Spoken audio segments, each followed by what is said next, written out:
नमस्कार प्यारे बच्चों, आज हम करेंगे वर्कशीट नंबर 8 जो है क्लास 8 के स्टूडेंट्स के लिए। ये आपके पॉलिटिकल साइंस के चैप्टर नंबर 1 संविधान से संबंधित है और ये आपकी 19 अक्टूबर 2020 की वर्कशीट है। आज की जो वर्कशीट है उसका टॉपिक है संविधान बनने की प्रक्रिया एवं संविधान के मुख्य लक्षण। तो सबसे पहले बेटा तो आपको ये जानना होगा कि संविधान किसे कहते हैं। तो संविधान क्या होती है? आदर्शों, नियम और कानून का वह दस्तावेज जिसके अनुसार किसी संस्था या देश का कामकाज चलाया जाता है उसको हम संविधान कहते हैं। ठीक है, आसान शब्दों में आप कह सकते हो कि नियमों और कानूनों की जो लिखित किताब होती है जिसके अनुसार देश या किसी संस्था का कामकाज चलाया जाता उसको हम क्या कहते हैं? संविधान। ठीक है, तो संविधान का मतलब सिर्फ देश के लिए नहीं होता। ये आपका स्कूल है, आपके स्कूल का भी एक संविधान होगा जिसके अनुसार आपका जो स्कूल है वो चलाया जा रहा है। आपके स्कूल के भी नियम कायदे होते हैं ना, आने का समय होता है, जाने का समय होता है। आप मर्जी से तो आ जा नहीं सकते, आपकी यूनिफॉर्म होती है, आपके पीरियड्स लगते हैं, आपकी परीक्षाओं का एक समय होता है।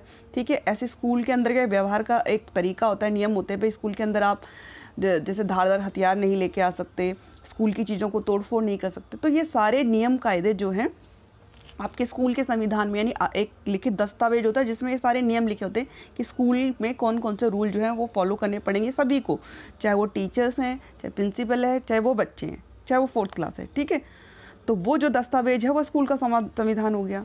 ठीक, और ऐसी जो पूरे देश को चलाने के लिए दस्तावेज है जिसमें सारे नियम कायदे कानून लिखे हुए हैं वो क्या हो गया? देश का संविधान।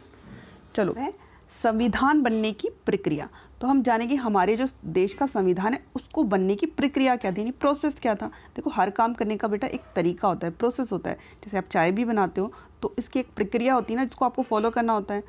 जैसे आप सबसे पहले बर्तन लेते हो, बर्तन में आप पानी डालते हो, उसको फिर गैस पे चढ़ाते हो, फिर उसमें चाय पत्ती, चीनी डालते हो, अदरक डालते हो, उसके बाद उसमें क्या करते हो? दूध डालते हो, है ना। इस तरह आपकी चाय बनती है, आप एक तरीका फॉलो करते हो, है ना, स्टेप बाय स्टेप। तो ऐसी जो संविधान निर्माण है उसका भी एक प्रोसेस था, तो वो हम जानेंगे। संविधान निर्माण के विचार स्वतंत्रता संघर्ष के दौरान ही राष्ट्रवादियों में आने लगे थे कि स्वतंत्र भारत किस तरह का होना चाहिए। ठीक है, अब राष्ट्रवादी, पहले ये समझो राष्ट्रवादी किसको कहते हैं। तो प्रत्येक व्यक्ति जिसमें राष्ट्र के प्रति प्रेम की भावना होती है, यानी अपने देश के प्रति प्रेम की भावना हो, जो देश के लिए अपनी जान भी देने को तैयार हो, उसको हम राष्ट्रवादी कहते हैं। और जो स्वतंत्रता सेनानी थे बेटा, वो देश से भी प्रेम करते थे और देश के लिए अपनी जान देने को तैयार थे, इसलिए हम उनको क्या बोलते हैं? राष्ट्रवादी। तब जब ये लोग स्वतंत्रता के लिए संघर्ष कर रहे थे, यानी आज़ादी के लिए लड़ाई लड़ रहे थे, उसी समय से उनके दिमाग में संविधान निर्माण के जो विचार है वो आने लगे थे कि स्वतंत्र भारत, यानी जो हमारा देश आज़ाद होने के बाद वो किस तरह का होना चाहिए। तो स्वतंत्र भारत, यानी जब भारत आज़ाद हो जाएगा तो उसमें प्रत्येक नागरिक को समान अवसर होगा, यानी सबको समान मौके मिलेंगे तरक्की और विकास के, और सरकार में भी हिस्सेदारी का बराबर अधिकार होगा। यानी कोई भी व्यक्ति जो है चुनाव लड़ सकता है, उसको जीत करके वो सरकार में हिस्सेदारी कर सकता है। ठीक है, बिना किसी भेदभाव के, यानी सरकार में हिस्सेदारी का सबको बराबर का अधिकार होगा। परंतु इतनी विविधताओं वाले देश के लिए यह काम किसी एक व्यक्ति के बस में नहीं था। ठीक है, अब हमारा देश जो है विविधताओं से भरा है। विविधताओं से भरा कैसे है? क्योंकि यहाँ विभिन्न भाषाओं को बोलने वाले लोग रहते हैं, विभिन्न धर्मों को मानने वाले लोग रहते हैं, विभिन्न जातियों वाले लोग रहते हैं। ठीक है, संस्कृति उनकी अलग अलग है। तो अब उनके लिए संविधान बनाना, ठीक है, कानून की किताब बनाना आसान नहीं था, एक आदमी के बस की तो बिल्कुल नहीं था। तो इस काम को पूरा करने में लगभग 300 लोगों ने योगदान दिया, यानी 300 लोगों ने इसको मिलकर बनाया था। ठीक है, जो कि 1946 में गठित की गई संविधान सभा के सदस्य थे। ठीक है, तो इसको इस तरह से समझो, जैसे आप अगर कोई गेम खेलना है तो आप टीम बनाते हो, है ना। तो ऐसी ही संविधान के निर्माण के लिए एक टीम बनाई गई। ठीक है, जिसका नाम, उस टीम का नाम है संविधान सभा, और उस टीम के कितने सदस्य हैं, कितने मेंबर हैं? 300। इन 300 लोगों ने मिलकर जो है संविधान का निर्माण किया है। और ये कब बनी थी ये वाली टीम, ये संविधान सभा? 1946 में। संविधान सभा की बैठकें लगभग 3 साल तक होती रही, यानी 3 साल तक ये बैठकें होती रही। 3 साल तक लगातार ये लोग जो हैं विभिन्न चर्चाओं के द्वारा, ठीक है, इन्होंने क्या करा? हमारे देश के लिए संविधान बनाया। संविधान सभा की प्रारूप समिति के अध्यक्ष डॉक्टर भीमराव अंबेडकर थे।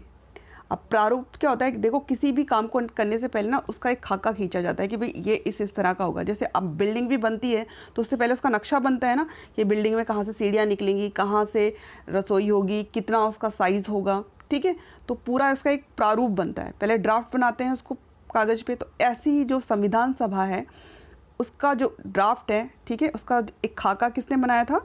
डॉक्टर भीमराव अंबेडकर ने, ठीक है। ये उसके अध्यक्ष थे, जो प्रारूप समिति है उसके क्या थे, ये अध्यक्ष थे, हेड थे। इसलिए इनको संविधान का जनक भी माना जाता है, ठीक है, क्योंकि सबसे ज़्यादा अगर काम किसी ने संविधान बनाने के लिए किया है तो वो डॉक्टर भीमराव अंबेडकर थे। ये बहुत ज्ञानी व्यक्ति थे बेटा। संविधान सभा के इन सदस्यों के सामने एक बड़ी जिम्मेवारी थी कि हमारे देश में कई समुदाय हैं और उनकी ना तो भाषा एक थी, ना धर्म एक था और ना ही एक जैसी संस्कृति थी। वैसे भी जब संविधान लिखा जा रहा था तो उस समय हमारे देश में भारी उथल पुथल से गुजर रहा था। आपको पता ही है ना, जब ये संविधान लिखा जा रहा था उस समय पे क्या हो रहा था, हमारे देश का विभाजन हो गया था। सन 15 अगस्त 1947 को हमारा देश आज़ाद हुआ था। तो उस समय क्या हुआ, भारत को 2 भागों में बांट दिया गया, हिंदुस्तान और पाकिस्तान। तो उसकी वजह से क्या था, बहुत मतलब एक तरह से उस समय पे हिंसक दंगे भी चल रहे थे, बहुत सारा उथल पुथल था, तो काफ़ी परेशानियां थी। लेकिन इन सदस्यों ने अपने दायित्व को निष्ठा से निभाते हुए एक ऐसा दस्तावेज है ना तैयार करके दिखाया जिसमें राष्ट्रीय एकता को बनाए रखने के साथ साथ विविधता के प्रति गहरा सम्मान दिखाई देता है, ठीक है। तो इन्होंने इतना सब कुछ चल रहा था देश में, तब भी ये जो सदस्य थे उन्होंने पूरे मतलब लगन के साथ उन्होंने एक बहुत ही बेहतरीन जो है दस्तावेज तैयार किया, जो हमारा संविधान है, जिसने हमारी राष्ट्रीय एकता को बनाए रखा है ना। सब उसका पालन करते हैं, सब उसको मानते हैं। और इसमें जो हमारी जो विविधताएँ हैं, हमारे प्रत्येक जो भी कोई किसी भी धर्म, जाति, भाषा को बोलने वाला, सबको सम्मान दिया गया। ऐसा नहीं है किसी एक को, एक भाषा को ज़्यादा महत्व दे दिया या किसी एक धर्म को ज़्यादा महत्व दिया, नहीं, हमारे यहाँ सबका जो है सम्मान किया गया, चाहे वो किसी भाषा का है, चाहे वो किसी जाति धर्म का है। चलो अब देखते हैं संविधान के मुख्य लक्षण या आयाम। सबसे पहले जानते हैं संघवाद। तो इसका मतलब देश में शासन चलाने के विभिन्न स्तरों व अलग अलग प्रकार की सरकारों का होना है, ठीक है। तो हमारे यहाँ ना संघीय सिस्टम है, हमारे यहाँ देश जो है एक से अधिक सरकारें चलाती हैं। देखो, सबसे प्रथम स्तर पर है केंद्र सरकार, ठीक है, जो पूरे देश के लिए कानून बनाती है, ठीक है, पूरे देश पे शासन करती है। और दूसरा होती है राज्य सरकार। राज्य सरकार, हर राज्यों में अपनी अपनी सरकारें होती हैं, ठीक है। ये उत्तर प्रदेश की अलग सरकार होगी, मध्य प्रदेश की अलग सरकार है, दिल्ली की अलग अलग सरकार है, और उनको चलाने के लिए उनके ऊपर जैसे पूरे देश के लिए प्रधानमंत्री होते हैं और राज्यों में कौन होते हैं, मुख्यमंत्री होते हैं। हमारे दिल्ली के मुख्यमंत्री कौन है, श्री अरविंद केजरीवाल, है ना। ऐसी हर एक स्टेट का जो अपने अपने मुख्यमंत्री हैं, जो अपने राज्यों के लिए जो है कानून बनाते हैं, अपने राज्यों की जो है व्यवस्था संभालते हैं, ठीक है। ये सिर्फ राज्यों के लिए करती है राज्य सरकार, और केंद्र सरकार जो है पूरे देश पे शासन करती है और पूरे देश के लिए कानून बनाती है, पूरे देश के लिए निर्णय लेती है। तीसरा होता है स्थानीय स्वशासन। अब क्योंकि राज्य भी बहुत बड़ा होता है तो खाली जो है राज्य सरकार उसको संभाल नहीं सकती अच्छे से, तो स्थानीय स्वशासन भी होते हैं। जैसे हमारे यहाँ पे जो शहरों में, नगरों में क्या होते हैं, नगर पालिका होती है ना, एमसीडी, अपने नाम सुना हुआ है ना, एमसीडी के चुनाव होते हैं, निगम पार्षद के, तो वो अपने अपने जो क्षेत्र होते हैं उनमें विकास कार्य करते हैं, ठीक। गाँव में क्या होता है, वहाँ पे पंचायती राज व्यवस्था है कि वहाँ पे क्या सरपंच का चुनाव होता है, जो अपने गांव की व्यवस्था संभालता है, ठीक है।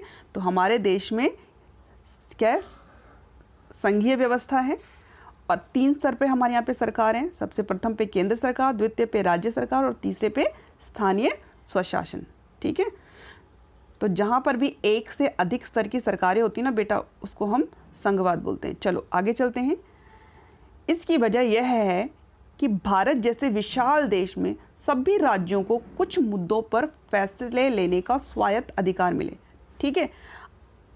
अब क्यों हमने इस तरह के 3 स्तर की जो है शासन रखा है, उसका कारण क्या है, हमारा देश बहुत बड़ा है, ठीक है, उसमें बहुत ज़्यादा आबादी रहती है, तो ये इसलिए रखा गया ताकि जो राज्य के संबंधित, हर राज्य की देखो ज़रूरतें अलग अलग होती हैं, है ना, परिस्थितियाँ अलग होती हैं। जम्मू कश्मीर की अलग है, नीचे केरल की अलग है, मध्य प्रदेश की अलग है, तो उनको कुछ ऐसे अधिकार चाहिए कि वो अपने राज्यों के लिए फैसला ले सकें।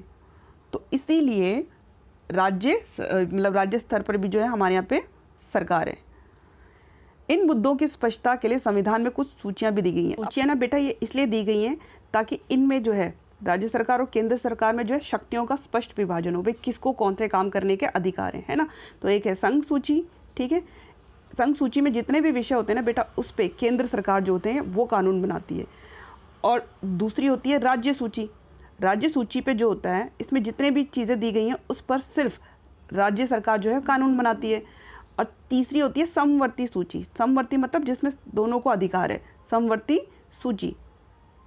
इसके अंदर जितनी भी हमारी लिस्ट दी गई है, जैसे शिक्षा हो गई, तो इनके ऊपर जो कानून बनाने का अधिकार है वो केंद्र को भी होता है और राज्य को भी होता है। ठीक है, तो इस तरह से हमारे यहाँ क्या करा गया कि प्रत्येक केंद्र सरकार, राज्य सरकार में क्या किया, संविधान ने शक्तियों का विभाजन किया है कि भाई तुम कौन कौन सा काम कौन करेगा। ठीक है, चलो आगे है एक्टिविटी, क्रियाकलाप। क्रियाकलाप में आपको क्या करना है, अपने आसपास के बैंक, स्कूल, डिस्पेंसरी, अस्पताल, पुलिस और अपने क्षेत्र के सांसद यानी एमपी जिसको बोलते हैं, विधायक, एमएलए और निगम पार्षद के नाम लिखिए और पता लगाइए ये किस प्रकार सरकार व केंद्र के अंतर्गत काम करते हैं। ठीक है, आपको ये पता करना है, ये आपकी एक्टिविटी है। चलो आगे चलते हैं। अब है प्रश्न नंबर 1, संविधान का निर्माण करते समय संविधान सभा के सामने कौन कौन सी चुनौतियां थी? तो उत्तर है राष्ट्रीय एकता को बनाए रखने की चुनौती थी, देश के सभी नागरिकों को समान अवसर एवं अधिकार उपलब्ध करवाने की चुनौती। तीसरा था देश में पाई जाने वाली विविधता में एकता स्थापित करने की चुनौती। अब आते प्रश्न नंबर 2 पर, संघवाद से आप क्या समझते हैं? तो इसका उत्तर है संघवाद का मतलब देश में शासन चलाने के लिए विभिन्न स्तरों पर अलग अलग प्रकार की सरकारों का होना है। अब चलते हैं अगले प्रश्न। प्रश्न नंबर 3 है, प्रश्न नंबर 3 में हमारे देश में कितने स्तर की शासन व्यवस्था है वो लिखना है हमें। तो उसका उत्तर है हमारे देश में सरकार 3 स्तरों पर काम करती है। सबसे पहले कौन सा है, सबसे ऊपर होती है प्रथम स्तर जिसको बोलते हैं वो है केंद्र स्तर, इस पे केंद्रीय सरकार होती है। द्वितीय यानी दूसरे स्तर पर होती है जिसको हम राज्य स्तर बोलते हैं, उस पर होती है राज्य सरकार। तीसरा यानी स्थानीय स्वशासन। ठीक है, तीसरा स्तर कौन सा, स्थानीय स्वशासन। इसके अंतर्गत आता है पंचायती राज व्यवस्था या नगर निगम। अब चलते हैं हमारे प्रश्न नंबर 4 की तरफ। हमारे देश में संघवाद की व्यवस्था महत्वपूर्ण क्यों है, लिखिए। तो इसका उत्तर है हमारे देश में संघवाद की व्यवस्था इसीलिए महत्वपूर्ण है ताकि भारत जैसे विशाल देश में सभी राज्यों को कुछ मुद्दों पर फैसले लेने का स्वायत्त अधिकार हो सके। स्वायत्त अधिकार मतलब उनको स्वतंत्र अधिकार है, केंद्र उस पर हस्तक्षेप नहीं करेगा। राज्य जो है अगर उनको राज्य से संबंधित कुछ निर्णय लेने हैं या कोई कानून बनाना है तो राज्य जो है उस पर बना सकते हैं। तो इन मुद्दों की स्पष्टता के लिए, ठीक है, संविधान में कुछ सूचियां दी गई हैं स्पष्टता के लिए। मतलब अब सरकारें 3 स्तर पे हैं, अब मेन हमारा हम 2 देखते हैं, केंद्र सरकार और राज्य सरकार। तो हमारे संविधान में ना सूची दी है, मैंने आपको ऊपर भी बताया था कौन सी, संघ सूची, राज्य सूची और समवर्ती सूची। तो संघ सूची में वो सारी मुद्दे दिए गए हैं जिन पर कि केंद्र सरकार कानून बनाएगी, और राज्य सूची में वो सारे मुद्दे दिए गए हैं जिन पर कौन बनाएगा कानून, राज्य सरकार। और समवर्ती में कौन दिया गया है, दोनों जिस पर कानून बना सकते हैं, जैसे शिक्षा हो गया है ना, इस पर दोनों ही कानून बना सकते हैं। और भी बहुत सारी पूरी लिस्ट है बेटा उसमें। तो इससे क्या होगा, शक्ति का बंटवारा हो गया कि कौन से मुद्दों पे कौन काम करेगा। ठीक है, इससे क्या होगा, देश का शासन चलाना आसान हो जाता है। चलो अब आपकी ये जो वर्कशीट है वो कंप्लीट हो गई है, इसको अपनी कॉपी में कीजिए, अपनी बुक में से भी इस चैप्टर को ज़रूर पढ़ना, मन लगा के पढ़िए और अच्छे अच्छे नंबर लेके आइए। बाय बच्चों।